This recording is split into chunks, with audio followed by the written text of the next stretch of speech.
On a tous en tête cette idée, ce mantra qu'on nous répète sans cesse, que ce soit en finance ou pour nos carrières. Il faut se diversifier.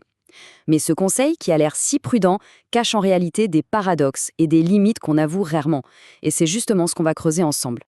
Ah, cette phrase, on la connaît par cœur, pas vrai?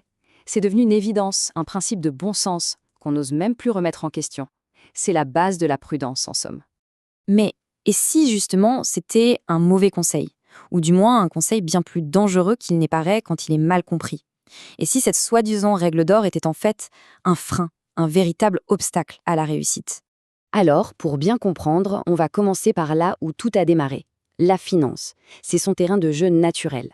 En théorie, la diversification est là pour nous protéger, pour créer une sorte de bouclier. Mais en réalité, elle ne supprime pas le risque, non, elle le transforme. Et pire encore, souvent, elle le cache. Ok, pour ça, il faut faire une distinction super importante. La diversification, c'est génial contre ce qu'on appelle le risque spécifique. C'est simple, une des boîtes dans lesquelles on a investi fait faillite, pas de panique, les autres sont là pour compenser. Le problème, le vrai problème, c'est le risque systémique. Là, c'est quand tout le marché s'effondre. Et face à ça, eh bien, la diversification ne peut plus faire grand-chose. On a un exemple pas fait pour ça, un exemple que tout le monde connaît. La crise de 2008. Soudainement, des choses qui n'étaient pas censées bouger ensemble, les actions, l'immobilier, même les matières premières, eh bien tout, absolument tout, a plongé en même temps. Autrement dit, le bouclier de la diversification a tenu bon quand il faisait beau, mais il s'est brisé net en pleine tempête, pile au moment où on comptait le plus sur lui. Et voilà ce que ça donne en chiffres.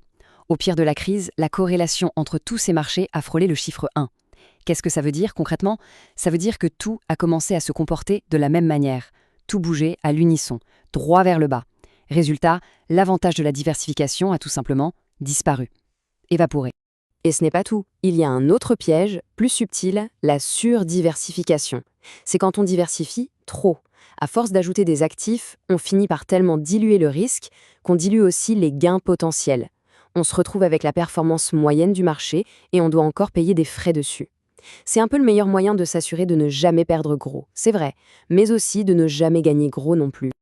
Ok, on a beaucoup parlé finance, mais cette idée de dispersion, elle a des conséquences bien au-delà. Dans nos carrières, par exemple, elle a un coût. Un coût caché qu'on ne voit pas tout de suite, qui est à la fois cognitif et psychologique. Et le voilà, le point crucial. Pour devenir un véritable expert dans un domaine, ça demande un temps fou, des milliers d'heures. Si on disperse cette attention, cette énergie, sur 5 ou 6 domaines à la fois, on n'atteint jamais la maîtrise. Jamais. Et la réalité du marché, elle est assez brutale sur ce point. Elle ne récompense pas les bons partout. Elle récompense de manière disproportionnée ceux qui sont exceptionnels dans une seule chose. L'analogie qui suit est assez parlante. Imaginez un neurochirurgien qui se mettrait à apprendre la compta et le graphisme comme ça, au cas où. Est-ce qu'on aurait vraiment envie de se faire opérer par cette personne? Probablement pas. Ce serait sans doute un neurochirurgien médiocre. C'est exactement ça l'idée. Trop de diversification dans les compétences, ça nous empêche d'atteindre le sommet. Ça met un plafond de verre sur notre propre valeur. Et puis, il y a le côté psychologique qu'il ne faut surtout pas oublier. Parfois, la diversification, c'est juste un joli nom pour la peur de l'échec. On a tellement peur de tout miser sur un projet et de se planter qu'on en lance 5 en même temps. On divise notre énergie, notre concentration, et au final, aucun des 5 projets ne décolle vraiment. C'est en fait une forme très sophistiquée de procrastination, une façon de fuir le véritable engagement. Bon, alors, on fait quoi? L'idée, ce n'est pas de tout jeter et de dire que la diversification est une mauvaise chose. Absolument pas. Il s'agit de la remettre à sa juste place, de comprendre qu'il y a un temps pour tout. La clé, en fait, c'est la séquence. C'est l'ordre dans lequel on fait les choses. Et voici l'idée la plus importante de toute cette analyse. Phase 1, la concentration. C'est la phase de création de valeur. C'est là qu'on se concentre à fond pour construire quelque chose, sa richesse, sa carrière, son entreprise. Et ensuite, seulement ensuite, vient la phase 2, la diversification. Ça, c'est la stratégie de préservation de la valeur. Elle intervient quand on a quelque chose à protéger. Et ce schéma, on le voit absolument partout. Prenez les plus grandes entreprises, les plus belles carrières. Elles commencent presque toujours de la même façon, en dominant une toute petite niche. Une fois qu'elles sont les meilleures dans ce domaine précis, une fois que la base est hyper solide, alors elles peuvent commencer à s'étendre. L'expansion vient toujours après la maîtrise, jamais avant. Alors, il existe une approche bien plus fine, bien plus intelligente. On l'appelle parfois la diversification spécialisée. C'est le fameux profil en T. Imaginez un T. Il y a la barre verticale, qui représente une expertise très très profonde dans un domaine principal. Et puis il y a la barre horizontale, qui représente des compétences complémentaires, stratégiques, dans des domaines qui viennent renforcer cette expertise. Ces compétences ne sont pas choisies au hasard, elles créent des synergies. Donc, pour résumer, on n'est pas en train de dire que la diversification est mauvaise, loin de là. Ce qu'on dit, c'est que ce ne doit pas être un réflexe aveugle.